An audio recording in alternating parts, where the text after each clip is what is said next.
Capítulo 41. Mas a mí me concedió Dios el decir lo que siento y presumir cosas dignas de estas que se me dan, por cuanto Él es la guía de la sabiduría y el enmendador de los sabios. Sabiduría 7:15. Se establece el noviciado. Calculé, Padre, lo que sería organizar un noviciado en aquellas condiciones. Dios mío, el reverendo Padre Elías se empeñó en adaptar aquella casita a la ambulancia del hospital para noviciado. Dios mío, lo que hizo este padre, él con un peón y la hermana María del Sagrada Corona, solamente adaptaron lo que era saloncito de la ambulancia para la capilla, haciéndole bajareque. Hizo un nuevo cuerpo de edificio para las celdas y una buena cocina. Todo esto, dadas las condiciones de no buena salud de este padre y su desconocimiento de esta clase de trabajos y su ninguna costumbre, hacen que se pueda calificar de heroica labor. Dios mío, cuántas veces ya sin fuerzas iba a tirarse en su barbacoita de palo, en donde pasaba las noches. Esto lo hacía sin tener ningún compromiso, pues sus superiores no se lo exigían. Era puro deseo de servirle a la congregación. Entonces vivía casi constantemente allí, entregado a ese rudo trabajo y a la oración. Con él estaban algunas hermanas que desempeñaban la ambulancia. Una de ellas era la Madre María del Sagrado Corazón, que era mi madre según la carne, ya de bastante mala salud. Cosa particular, Padre, yo como que no me daba mucha cuenta del gran favor que nos hacía este Padre, ni de la necesidad de esas obras. Ya con la erección canónica, naturalmente debía haberme preocupado del noviciado, pero no, ni de lo material, ni lo espiritual de él me preocupé. Tenía un abandono tan total que las cosas se hicieron sin que a mí se me hubiera ocurrido tener un mal rato, pensando cómo se harían esas obras, ni en la responsabilidad que podía tener si no se daba pronto principio al noviciado, ni en nada. No sé de dónde sacamos dineros para conseguir los materiales para el noviciado, ni haberle lamentado al Padre esa necesidad. Recuerdo solo que contraté la sacada de 1000 tablas y que compré unos estantillos y mandé a la hermana para que con un peón único que se conseguía, empezara la hechura del noviciado. Después quedé tan tranquila como si ya hubiera hecho la obra. El padre subió, como lo hacía siempre, a decirle la Santa Misa semanal a los que hacían la ambulancia, y viendo aquel trabajo tan terrible para las hermanas, determinó consagrar el tiempo que le quedaba a aquella clase de trabajo. Ni me dijo nada siquiera. Cuando después de una de mis correrías subí al hospital, lo encontré allí muy entablado y tenía ya bien determinado el plano a que debían obedecer los trabajos, como si él fuera el obligado a poner el noviciado. Cualquiera creerá que se me ocurrió que el padre hacía gracia, pues no. Lo veía como quien ve lo más natural del mundo. En este momento que lo escribo es cuando vengo a admirarme de la generosidad del Padre y cómo Dios se valió de él para reemplazarme en esto, sin intervención mía. Oh, era tanto mi abandono en las manos de Dios, y lo de San José había cumplido la misión de poner mi alma en ese grado de abandono, o estaba boba. Pero es el caso que jamás pensé en el noviciado, sabiendo que estaba obligado a tenerlo, y que el Padre lo hizo sin estar obligado y sin exigírselo ni rogárselo. El dinero sé que se gastó, pero no me acuerdo haber hecho nada para conseguirlo. De Dabeiba se mandaba lo necesario para el hospital. Eso era todo. Lo más curioso es que tampoco el padre me pidió opinión nunca de lo que estaba haciendo y de lo que pensaba hacer. Voy a hacer 20 celdas porque este noviciado va a ser muy numeroso con el tiempo, me dijo un día. Bueno, padre, hágalas, le contesté, como si se tratara de un asunto ajeno. Otro día me dijo, voy a hacer un cuarto alto para el padre. Hágalo, padre, le contesté con la mayor indiferencia. Terminada la casa, él mismo ordenó que las novicias subieran al hospital y no me acuerdo de otras disposiciones que diera yo, más que el nombramiento de la maestra de novicias. Todo lo demás como que lo encontré hecho o lo vi hacer con tal abandono que no lo noté. Dios haya dado a este buen padre su recompensa en el cielo. Imposible encontrar nada más providencial que él en esta fundación, y especialmente para lo del noviciado fue una providencia, que iba yo a pensar en noviciado y formación de las hermanas en aquel tiempo en que todo era para mí buscar indios y ver cómo los hacíamos cristianos. Verdaderamente, aunque sin noviciado especial, las primeras se habían formado, pero era como de paso, decía yo, como quien pone algo que necesita para hacer un edificio, haciendo el edificio mismo. Esto de noviciado en forma ni lo conocía, ni me impresionaba el tener que hacerlo, ni me preocupó jamás sin que advirtiera que esto era incorrecto. Por eso siempre yo buscaba a los indios y me abandonaba en todo lo demás en sus manos. Dios envió al reverendo padre Elías para que cumpliera un deber que era mío. No hay como confiar, digo de nuevo, recordando lo que hasta ahora se me había pasado desapercibido. No hay como confiar. En el noviciado del hospital vino a formarse una especie de casa de retiro, de soledad y de oración deliciosa. El padre pasaba allí la mayor parte del tiempo. No faltaba la Santa Misa, la capillita con el Santísimo era todo un encanto. Todo era todo tan pobre y rústico, como que al fin se estaba en plena montaña. Los indios tan uniditos a Jesús sacramentado que jamás pasaban por delante de la casa, aunque fuera muy deprisa, que no entraran a saludar ese, como decían ellos. Es decir, sin decirle, aunque fuera una palabrita al Santísimo. La soledad de donde quiera convidaba y las selvas y montes hermosos que rodeaban aquel campito, todo hacía que allí la vida fuera muy endiosada. Todo fue obra del padre Elías.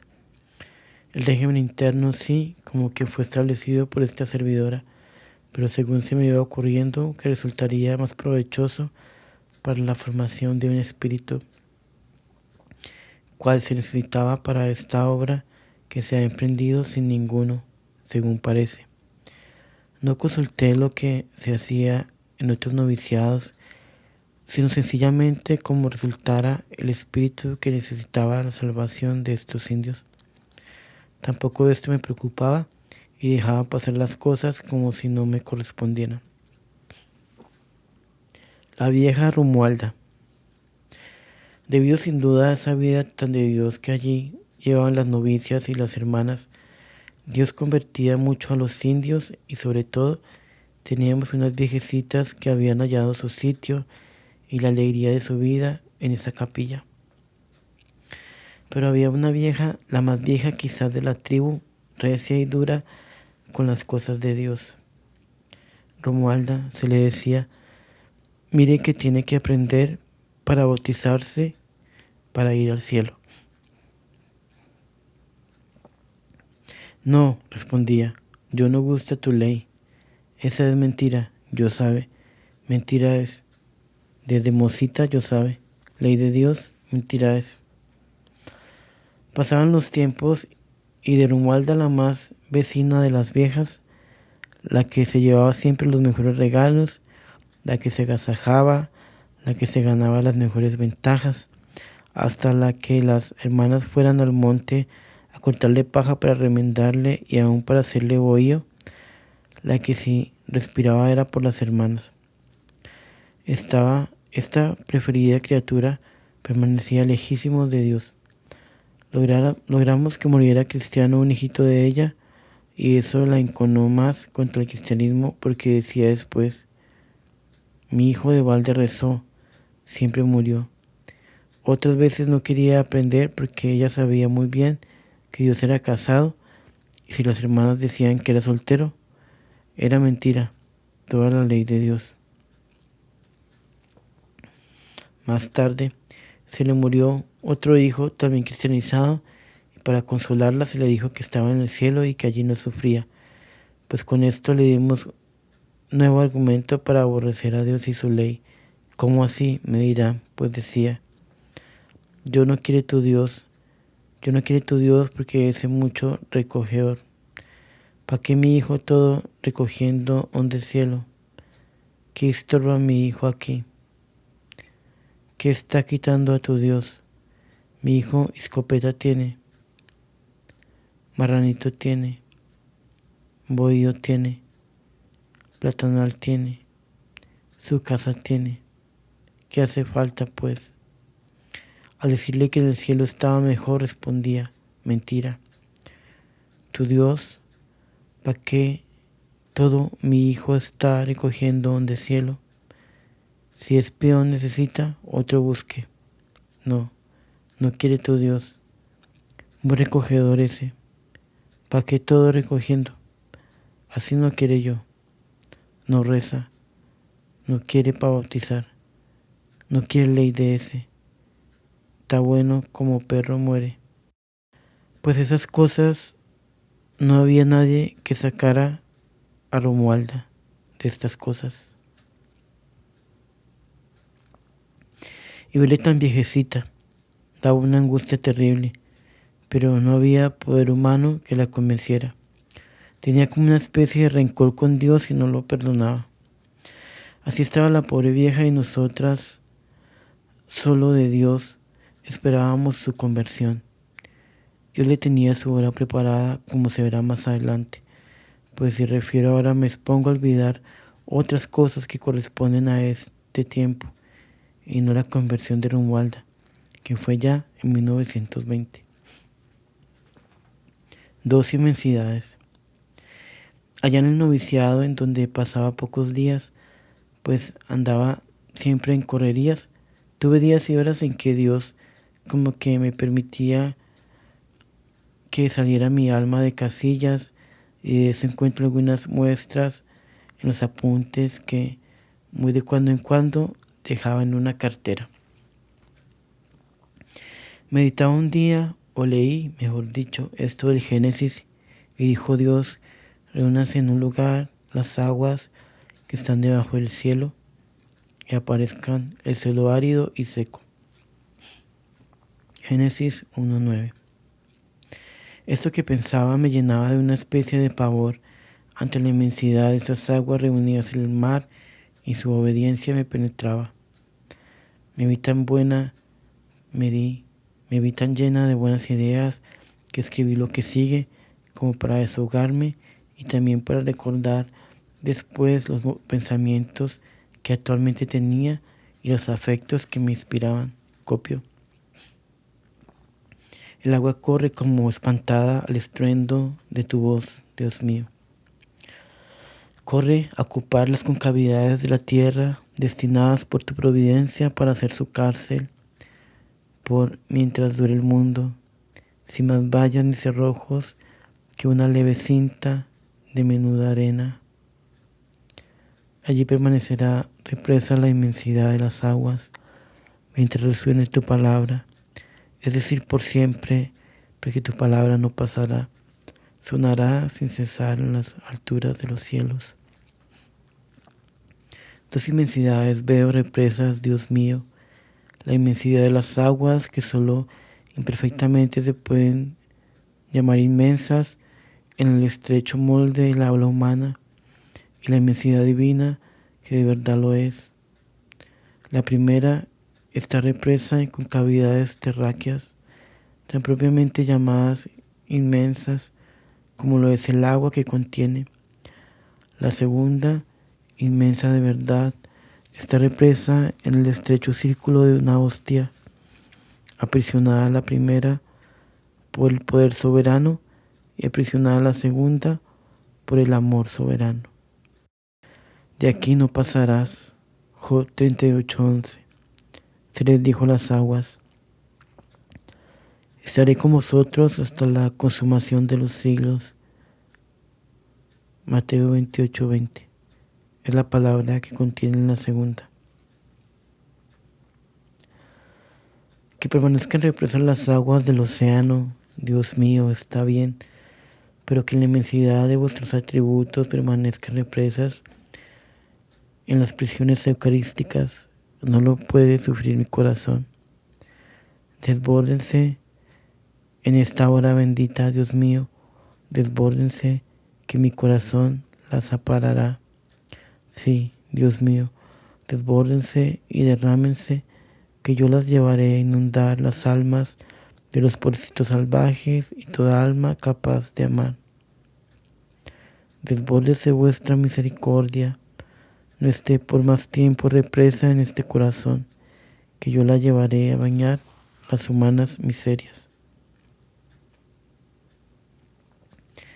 Desbórdese vuestra divina sabiduría, que yo la llevaré a alumbrar los entendimientos de los pecadores obstinados que no entienden su bien. Desbórdese vuestro poder, que hará portentos en las almas débiles que el pecado arrastra. Desbórdese vuestras supremas condescendencias, y yo las recibiré en mi estrecho corazón para derramarlas enseguida sobre todos vuestros redimidos. No estéis por más tiempo represos, Señor, desbordados sobre los que os adoran y os sirven. Caiga la tempestad de vuestro poder y aplaste el ser de estas misioneritas, para que quedéis vos solo en ellas. Con vuestro poder omnipotente contrarrestarás el funesto poder de Satanás, que tanto estrago hace en las almas. No nos dejéis en la estrechez de vuestra impotencia, y danos vuestro amor para calentar los fríos corazones de los infieles. Como ve, Padre, esto parece un juego de palabras, pero no. Es que en los momentos de arrebato se ven las mayores locuras como corduras, y si no se le dicen a Dios, parece que uno se ahoga. Por fortuna, Dios tiene tanto de madre, que no ha visto y oído a los niños decir disparates y pedirles a sus madres que al oírlos los acarician, los besan, los celebra, en fin. Mientras más disparates dicen y más grandes, más alegran ellas de tenerlos y más hermosos les parecen y más bonines. Cómpreme, mamá, decía una vez uno, una catedral con obispo y todo. La mamá se agachó y le dio un beso.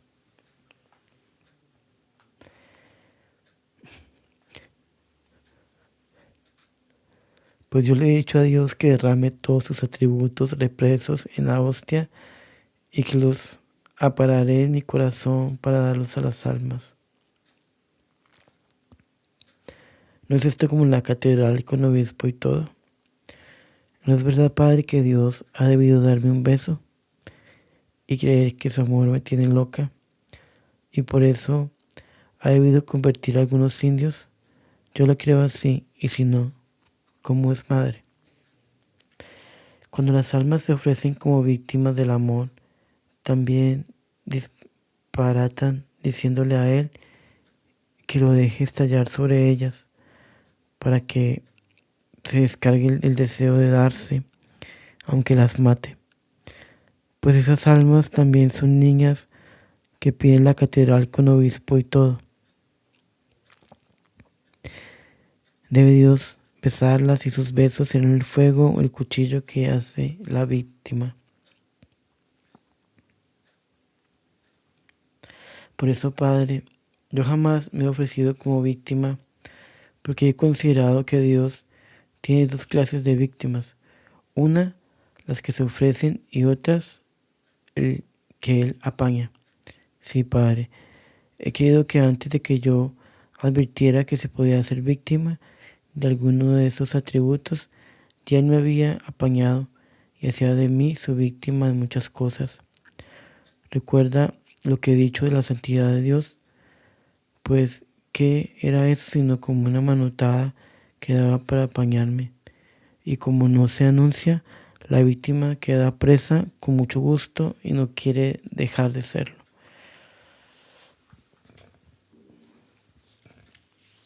Sentimientos sobre la Eucaristía. Otro día en una de esas locuras escribí otra cosa que copio, aunque verdaderamente solo con el calor con lo que lo escribí tiene gusto. Pero como quiere el señor Builes que no deje de escribir ni lo que me parezca bobería, lo escribo. Pero librados quedarán los que tengan que leer o escuchar. En una exposición de la Divina Majestad, en el ardor de una visita, gustaba y me alimentaba con repetir mucho esto que después escribí. Casi se puede decir que en esto también se parece mucho el amor a los niños, porque se complace en decirle a Dios cosas que salgan o no, son las únicas que sabe. Así recuerdo haber conocido a un chicuelo que quería mucho a una pollita y para agasajar a su madre le decía: mamita linda, pollita bella.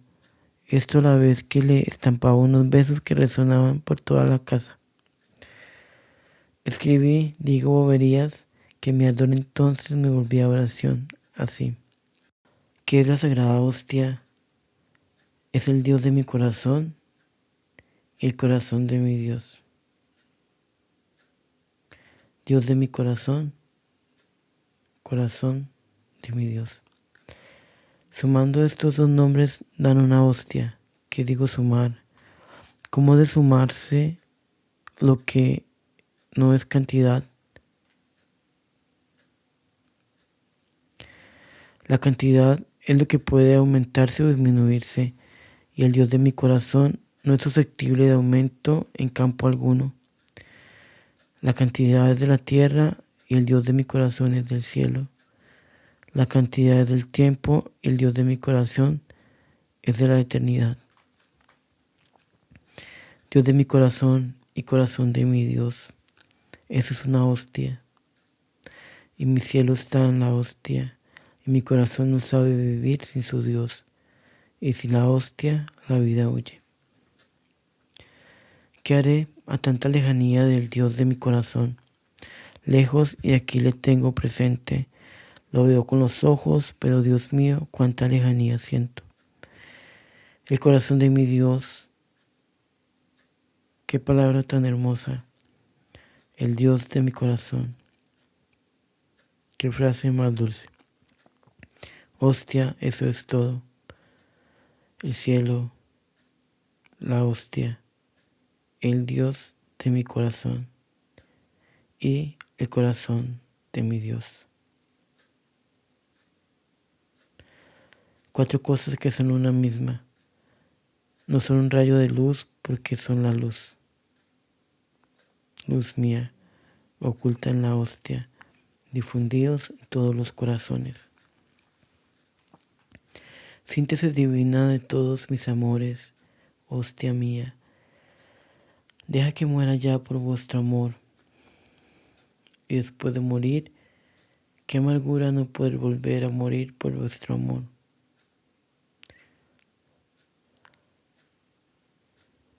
Vos escucháis sin palabras lo que ni la brisa nota. Vos contáis gota a gota mis lágrimas al caer.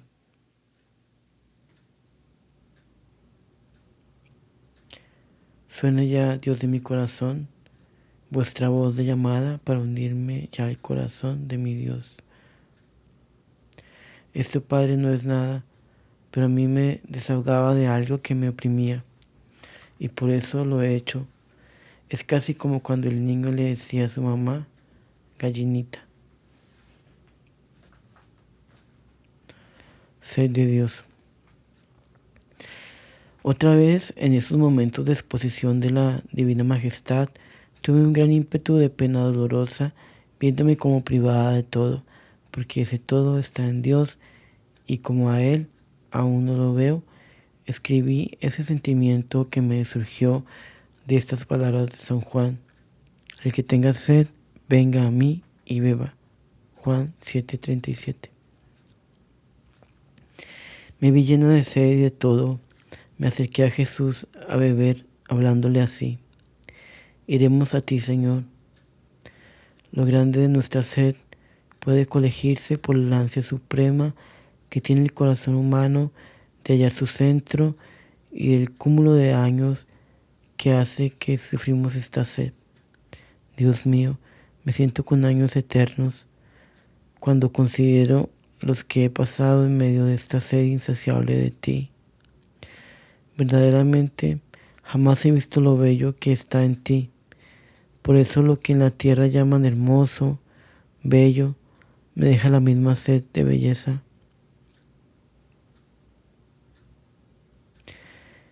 Como jamás he escuchado tu voz, Dios mío, por eso las músicas y sonidos de la tierra no repercuten en mi corazón y me dejan en tristeza. Como jamás he recibido tus perfumes, fragancia mía, no sé de perfumes porque los de acá, de la tierra, no me atraen, son como basura. Los sabores de la tierra me son insípidos hasta el hastío, porque solo deseo gustarte a ti, dulzura mía. Las asperezas de este mundo son lenitivos míos, porque el contraste que forman con las suavidades que en ti gustaré, me traen un como alivio al constante dolor que tu ausencia me produce. ¿Cuándo pues mis sentidos podrán recrearse en ti, mi muy amado? ¿Cuándo hallaré el centro de mi ser? Mientras llega ese día, Señor Dios, de mi alma, viviré en la amargura y suspiraré como desterrada, como herida paloma que no alcanza el palomar. Y mientras más así varada esté mi vida, más conforme será con los deseos de mi corazón, pues no quiero dulzura en la tierra de pecado. No quiero suavidades en donde se te deshonra así, honor y vida mía. Esta sed que siento, Dios mío, será refrigerada en las amarguras de esta vida, mientras voy a saciarla en las fuentes de esa patria mía, fuentes que brotan de ti, agua refrigerante del paraíso. Cuando sople el aire sobre mis huesos, en este valle de lágrimas, mi alma nadará en tus delicias. Visita al Santísimo. En otra ocasión visitaba al Santísimo con fervor especial y me parecía dura la muerte por tener que dejar los sagrarios. Verdad que en el cielo esto no se sentirá, pero yo me gozaba en sentir ese dolor, porque con ello creía ser agradecida con Dios por el don del Santísimo Sacramento. Y pensaba, pues, si a la hora de la muerte no podré dolerme de dejar los sagrarios, porque la proximidad de la vista y posesión de Dios me embargará toda. Voy a dejarme invadir por el dolor que entonces no podré tener, porque como separación tan dura ha de estar privada del dolor que produce la pérdida de todo lo que se ama.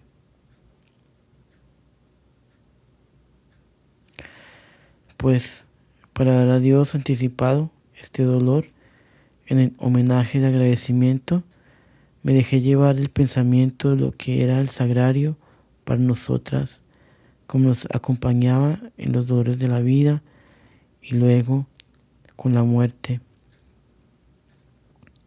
Adiós, hostia blanca, adiós sagrarios, adiós dulzuras del dolor ante la Eucaristía. El dolor de esta ausencia me fue como penetrando. Pensé en los siglos que faltaban para acabarse el mundo y en tantas hostias y sagrarios que no visitaría ni vería, en las comuniones eucarísticas que yo no haría, y me puse a llorar. No se me ocultaba que en el cielo no es posible sentir esa ausencia, pero por lo mismo quería sentirla ahora, cuando es posible el dolor, y quiero que no me falte ninguno de los dolores que puedan agradar a Dios y serle homenaje en alguna manera. Por eso aquella noche me dejé pasar el alma por tal dolor. Pero en el arranque más fuerte de este dolor, creí que no debía ser tan resignada, pues que Dios es omnipotente y es mío. Me dije que gaste su poder en concederme que, después de la muerte, me mande con otra legión de almas a custodiar sagrarios, y especialmente los de las casitas misioneras que tan solitos viven y alrededor de los cuales se desarrolla la obra del apostolado misericordioso que le atrae a las almas más miserables de la tierra, cuáles son las de aquellos que han nacido en la infidelidad. Venturosa idea, luminoso pensamiento, descubrimiento consolador. Me levanté y le hice a Dios la petición, agregándole el derecho que me daba a esas peticiones atrevidas, su inmenso poder y la posesión que de Él mismo me daba mi unión religiosa. ¿Por qué había de ser esa separación, siendo Él omnipotente y mío? Así se lo dije con alegre atrevimiento, y le agregué las gracias por haberme atendido. En estas cosas, Padre, habrá sin duda materia para reír a algunos, sobre todo los que no conocen a Dios. No conocen lo que es el amor a Dios cuando enloquece, pero para mí tienen una realidad completa. Esta vez quedé completamente consolada, y siempre que pienso en lo que he tenido que sacrificar de horas de sagrario para ir al cumplimiento del deber, pienso que Dios ha de tenérmelo guardado para devolvérmelo en esa forma. El Señor es tan rico en misericordia que no dejará de satisfacer estas ansias del alma que en Él espera y que lo espera todo, absolutamente todo. Oraba por los sacerdotes. Un deseo extraño se apoderó de mi alma una vez delante del sagrario del Pital. Perdóneme, Padre, que ponga estas cosas tan majaderas aquí, porque creo, como me lo han mandado a escribir todo, y ese todo es majadería también. Puede que en esto que estimo como majaderías o locuras encuentre Dios algún rayito de espíritu que le pida a las hermanas, y por este medio se lo dé.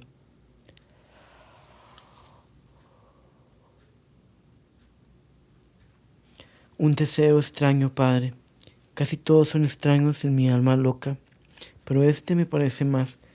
Vi lo grande de mi pobreza espiritual, intelectual, moral y material, y se me fue agrandando con un dolor muy hondo por la pérdida eterna de los sacerdotes malos. Aquello iba apretando mi alma, tanto por el dolor de la pérdida de los sacerdotes, como por la grandeza de mi pobreza delante de Dios.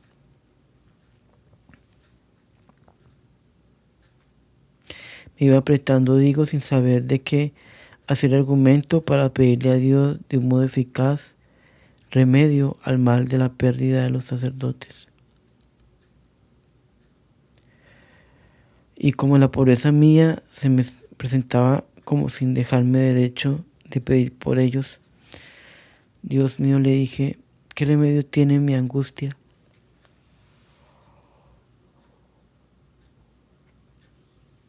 No se hizo tardar mucho Dios en hacerme venir una idea peregrina, pero segura. Mi pobreza era muy grande, pues se la daría a Dios, pidiéndole en cambio en igual volumen gracias de conversión para los sacerdotes. Dios mío, Qué atrevida me parecí, pero me consolé. El negocio me tranquilizó, porque esta clase de negocios gusta mucho a Dios. Ya lo comprendía perfectamente.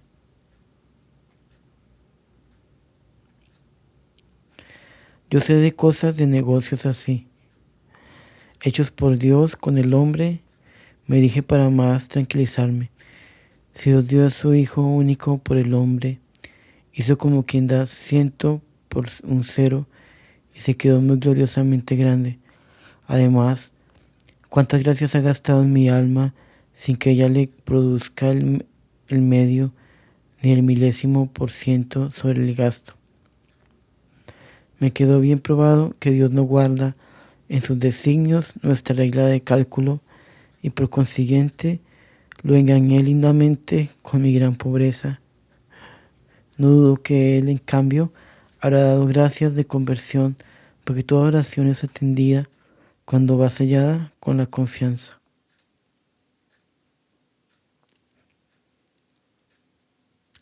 Después de esto mi pena se calmó y dejé constancia en el cuaderno de apuntes de donde he tomado ahora mi recuerdo, mi conocimiento de Dios. En aquellos mismos días leía La hermosura de Dios por el padre Nierenberg y al encontrar este pasaje, el ser divino es una infinidad de infinidades, un inmenso teatro de inmensas hermosuras, una cumbre de altezas y majestades, un pasmo del ser, un milagro de pasmos, un mar de lindezas, hermosuras, grandezas y maravillas, un océano de infinitas infinidades. Medité un poco y me dije, esto tan hermoso no lo abarco, y es más que un montón de palabras muy hermosas que la mente humana no alcanza y que no dicen lo que es Dios. Dios mío, cuán lejos está la palabra humana de definiros. El silencio dice más de vuestro ser que todas las palabras y combinaciones de sonidos humanos. Esto lo decía con cierta amarga decepción, pues leía el libro con la esperanza siempre que siente de conocer mejor a Dios y entrañarlo en el alma, con ese amor seráfico de los santos. De pronto, se presentaron a mi alma todos los conocimientos que en la vida había adquirido de Dios y que superan en mucho a todos los que había adquirido de libros y conocimientos que me habían dado los hombres, y me pareció que sí sabía lo que era Dios. Aún lo siento, Padre, en el fondo de mi alma. Y si tratara de decir algo sobre Él, ay, lloraría sin acertar a decir palabras acerca de lo que en mi alma hay de Dios. Entonces vi de un modo más claro la verdad de aquello de David. Venid y gustad cuán suave es el Señor. Salmo 34:9. No dice entended, sino gustad. Tuvo razón porque el amor va siempre delante del entendimiento. Delante de Dios, éste se aniquila y aquel se engrandece. No hay teología mayor que la del amor. Ante el ser divino la mente calla, el amor canta porque el Espíritu Santo lo eleva y no puede decir que entiende, pero sí gusta y gusta hasta el perdimiento. ¿Qué más quiere el alma? Dios mío, siempre el triunfo del amor, si vos mismos sois amor. Entonces, vi claro que los conocimientos que tenía de Dios eran mayores que los adquiridos en los libros y sobre todo que eran muy gustosos, mientras que los que había adquirido estudiando eran como más bajos y sobre todo secos. Me impresioné dudando de si aquello sería alguna ilusión del diablo, pues no conocía que Dios le diera al amor más de lo que enseñan los teólogos y determiné consultarlo.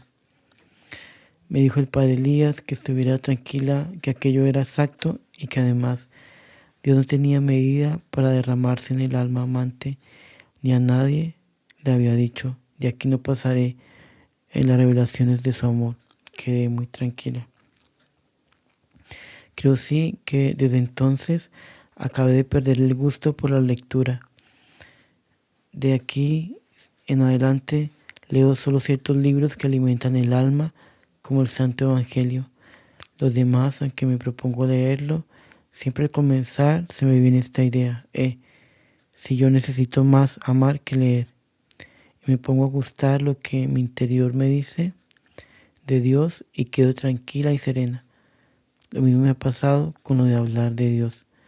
Antes gozaba hablando de Él y los demás se penetraban de lo que les decía. Ahora me amarga el alma hablar de Dios. ¿Sabe por qué, Padre? Porque tropiezo con la impotencia del lenguaje humano y los conceptos que puedo expresar me parece que desvirtúan lo que tengo en mi alma. Como además no he de poder derretirme delante de los demás, por eso me amarga el decir de Dios y no se me oculta que hablar de Dios fue en un tiempo mi dulzura y que lo es para los demás.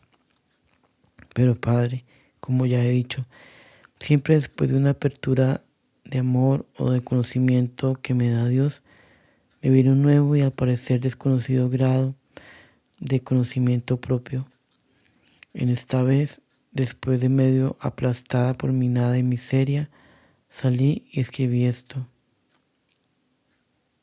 No, no me queda otra tabla para abogar en este mar de la vida que el aniquilamiento de cada instante. Y aunque se me presentara otra tabla o manera de ir en la vida, menos bajita que el aniquilamiento, ¿cómo me pondría sobre ella? Lo muy pequeño no alcanza a subir a ninguna parte alta. Además, en la tabla del aniquilamiento se está siempre en manos de Dios, dueño y artífice de la nada. Y ese es el sitio que quiero. Dios mío, mira ese polvito al cual diste la forma de mujer.